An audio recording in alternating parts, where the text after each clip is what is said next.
Y vamos con un tema que generó harta preocupación esta mañana acá en Santiago. 8 estaciones de la línea 5 del Metro de Santiago suspendieron sus funciones por más de una hora, esto debido a una falla eléctrica. Queremos conversar sobre este tema. Nos acompaña Juan Carlos Muñoz, quien es académico de Ingeniería de Transporte y Logística de la Universidad Católica y director del Centro de Desarrollo Urbano Sustentable. Muchas gracias por acompañarnos. Muchas gracias, Patricia, por invitarme. A ver, esto ocurrió justo en hora punta, por lo tanto vimos ahí imágenes de muchas personas que tuvieron que bajarse, evacuar, caminar por estas líneas a raíz de que no estaba funcionando parte de las estaciones de la línea 5. ¿Qué es lo que dijo la empresa Metro? Que la interrupción se debió a un elemento de señalética que cayó a la vía y provocó un arco eléctrico en la estación Pedrero, por lo cual se realizó un corte de energía preventivo. Con los elementos que hay hasta ahora, ¿qué tan vulnerable es nuestro sistema como para que por la caída de un elemento de señalética se produzca este problema que la verdad dura más sus efectos que solamente el corte de suministro eléctrico? Porque en que vuelva a normalizarse la situación, eso toma más tiempo. Toma toda la mañana al final. No, claro. A ver, esta es una situación que es bastante poco afortunada en el momento y el lugar en que ocurre, ¿verdad? Por un lado, justo al comenzar la hora punta de la mañana, en que la mayor parte de los santiaguinos usan el metro en forma muy concentrada, y en un punto en que viene llegando, ¿no es cierto?, parte importante del sector sur por la línea 5 que te conduce hacia el centro de la ciudad. Esto significa que, claro, hay que interrumpir el servicio, en que hay varias estaciones que hay que cerrar. Ahora, es importante que la gente entienda que cualquiera sea el modo de transporte que tengamos, su automóvil, su bicicleta, su bus, su metro, alguna vez va a tener alguna avería. O sea, la pregunta aquí no es si es que el metro va a tener, ¿verdad?, averías, sino que con qué frecuencia eso ocurre. Si tuviésemos que hacer esa evaluación. Claro, cuando uno compara lo que pasa con metro con otros metros del mundo, piensa que cada vez tenemos además más líneas, que son más trenes. La cantidad de coches, kilómetros que tenemos en Santiago desplazándose en cada día, la verdad que la tasa de falla de nuestro metro es relativamente baja comparada con otros trenes. Entonces, ahora, con otros sistemas del mundo. Ahora, eso no significa que el problema no sea monumental. El problema es muy grande, sobre todo en ciudades que descansan en forma tan fuerte en un modo de transporte como es el metro en el caso de Santiago. Cuando este tipo de situaciones pasa, uno dice, chuta, tenemos un problema gigante, ¿cómo lo podemos abordar? Y ahí viene la pregunta de, sabiendo que esto va a volver a ocurrir, son dos preguntas. Una es, ¿cómo logramos que Metro revise, ¿verdad?, esta falla, vea por qué sucedió? A lo mejor hay elementos de mantención preventiva que pueden prevenir que esto vuelva a ocurrir, importante, ¿verdad? Y yo creo que Metro hace una buena pega en ese sentido. La segunda parte es cómo como ciudadanos nos preparamos para que esto va a volver a ocurrir en algún otro momento, en algún otro lugar, por un tiempo prolongado. ¿Cómo estamos preparados para que...? Hay varios escenarios que analizar. Sí. Como conclusión, primero podemos decir que esperar que un sistema sea perfecto y nunca falle, eso es imposible aquí o en cualquier otro país. Sí. Si analizamos la frecuencia con que ocurre, dice que relativamente baja. Sí. Ahora, puntualmente lo que se refiere a la caída de una señalética, a simple vista, solo por sentido común, uno podría decir, bueno, pero a lo mejor eso es algo que sí se puede evitar. O sea, evidentemente, cada vez que hay una de este tipo de desperfectos, lo que hace Metro a continuación es preguntarse qué tendríamos que haber hecho para que esto no hubiese ocurrido, cómo logramos que una falla de este tipo no vuelva a ocurrir otra vez. Y es posible, no tengo ningún antecedente, pero es posible que a lo mejor ese tipo de señalética con el tiempo se te empieza a soltar, eventualmente si una de esas se te suelta, el problema que puede generar es importante. Me imagino que en Metro están mirando ahora toda la señalética de la red, probablemente están renovando su esquema de revisión y a lo mejor haciendo un poquito más frecuente para que esto no vuelva a ocurrir como ocurrió. Lo pregunto porque da la sensación que no es un tema de mantención, no es que uno de los trenes falló porque no se había hecho un arreglo, no se había revisado cuando correspondía, sino simplemente porque cae y genera un arco eléctrico que genera una situación en que hay que cortar el suministro eléctrico de todo un sector. Expliquemos eso, ¿qué significa que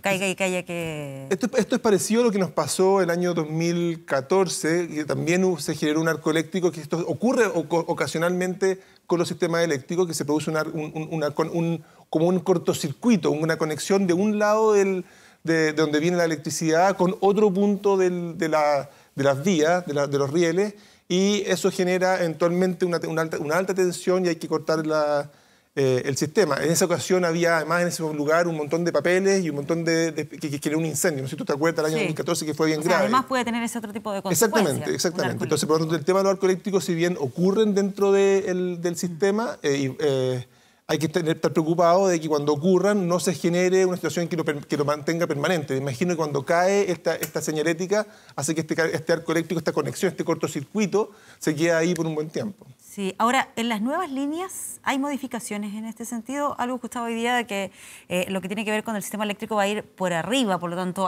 si cae algo no necesariamente va a provocar este arco eléctrico. Buen punto. Hoy día estamos el año pasado inauguramos la línea 6, ya el año antepasado, y estamos próximos a inaugurar la línea 3. Son líneas que son mucho más modernas en su tecnología, en varios sentidos.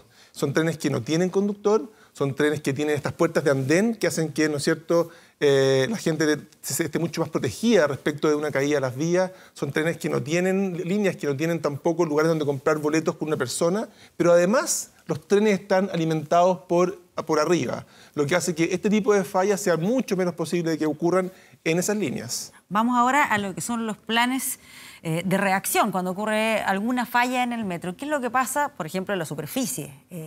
Lo que veíamos hoy es que Transantiago activa el sistema en el cual salen nuevas micros para reforzar el sistema, pero no sé si eso es suficiente considerando la cantidad de pasajeros que transporta el metro. Evidentemente, aquí hay varias cosas, ¿no es cierto? La cantidad de pasajeros que van a salir a la superficie son mucho más que lo que los buses pueden transportar. Sin embargo, ciertamente uno puede implementar algunas medidas que pasan por, uno, las líneas que ya circulan por ese sector, en este caso Avenida Vicuña Maquena, aceleran sus despachos desde los terminales, ¿verdad? O sea, se produce un aceleramiento de la frecuencia. Segundo, y es una suerte que sea enero en ese sentido, la frecuencia es un poquito más baja en enero que en otros meses del año, tú puedes direccionar algunos buses que están en otras líneas hacia el eje Vicuña Maquena para poder proveer de un poco más de capacidad. Claro, la duda es si no genera eso problemas en otros lados. Bueno, por eso digo que es bueno que sea enero, porque en enero tú estás un poquito más holgado en términos de la demanda respecto de, por ejemplo, noviembre, octubre, ¿verdad? Hay un poquito más de gente que está fuera de la ciudad, la actividad baja un poquito, aún más en febrero. Pero lo más importante acá es que cómo tú logras que esos buses que vas a poner por Vicuña Maquena puedan tener un buen nivel de servicio y puedan dar una buena capacidad. Y aquí es clave el que esos buses puedan andar a una buena velocidad. Y muy simple, la capacidad de transporte de los buses, cuántas personas yo puedo pasar por hora, tiene que ver con cuántas frecuencias yo puedo dar, ¿verdad? Cuántos buses yo puedo dar. Y para eso es muy importante, por un lado, tener muchos buses, pero por otro, que los buses se demoren poco tiempo en volver a poder dar una nueva vuelta. Y por eso es muy importante que haya corredores de buses. El hecho de que haya habido hoy día en Vicuña Maquena un corredor de buses que va paralelo a la línea 5 del metro y que uno se pregunta, ¿para qué estamos haciendo corredores de buses justo donde yo tengo una línea? Bueno, hoy día se justifica más que nunca, porque esos buses pueden dar más vueltas por hora y por lo tanto esos buses te rinden mucho más, te dan mucha más productividad en términos de poder mover a la gente rápidamente y poder mover muchas personas por hora. Sí, la duda que me surgía ahí, hoy cuando veía el mensaje de Transantiago que decía que se estaban reforzando los servicios, ¿cómo se logra eso y con qué rapidez? En el sentido de, ok, pueden haber buses disponibles, pero ¿están también los conductores disponibles para una situación de emergencia de esas características? ¿Hay suficientes conductores como para salir a recorridos extra? Bueno, ahí hay varias cosas que son clave. Primero, el que tiene que haber una muy buena coordinación de buses con metro. Y eso es algo que hemos ido aprendiendo. Hoy día, metro y buses tienen una comunicación mucho más fluida, de modo que en caso de circunstancias de emergencia como esta u otras, hay una reacción bastante más rápida. Pero esa reacción no es instantánea. Uno no tiene los buses exactamente en Pedreros donde ocurre el problema, ¿verdad? Sino que tienes que traer buses desde sectores que están a veces un poquito más alejados a este sector. No siempre están los conductores, se activa un plan.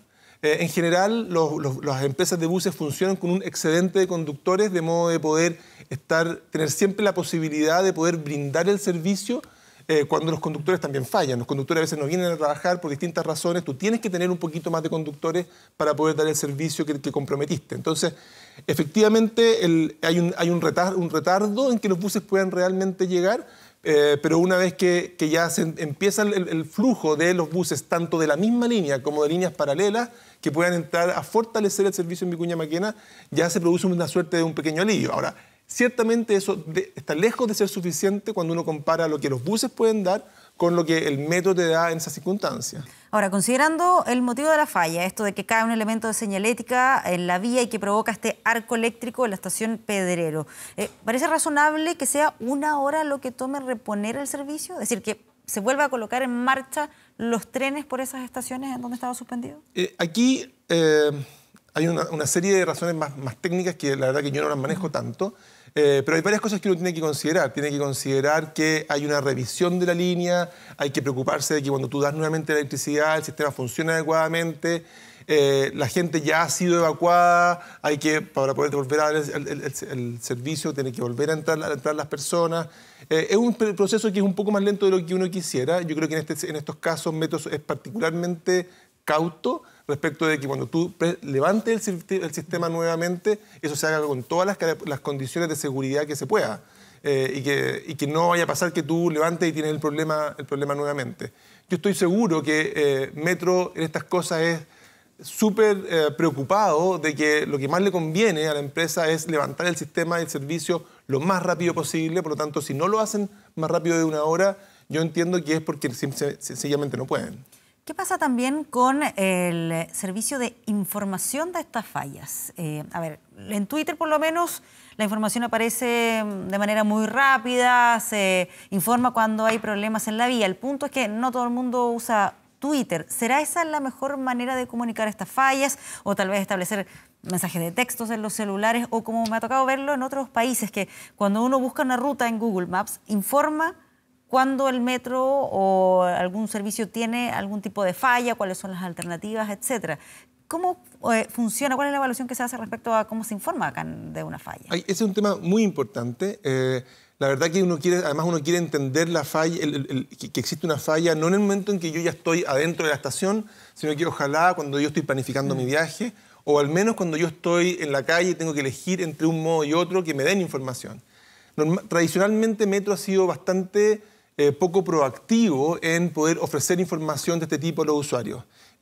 Mi impresión, por lo menos, es que en general tiende más bien a proteger su espacio y da poquita información. En los últimos tiempos se ha abierto un poco más, pero a mí me gustaría ver a un Metro mucho más dispuesto a poder entregar información hacia, por ejemplo, las aplicaciones móviles, de qué está pasando con la red, claro, porque, información en la calle. Ahí en el Twitter aparece el mensaje cuando está suspendido un servicio.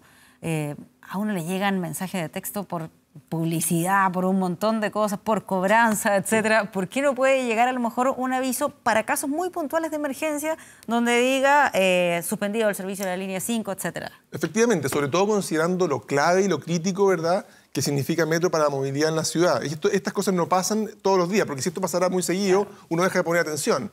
Pero estos son eventos que pasan 3 veces al año, ¿verdad? En que esta situación ocurre 2 veces al año, y en esos momentos es muy importante poder tener esa información en forma lo más proactiva posible.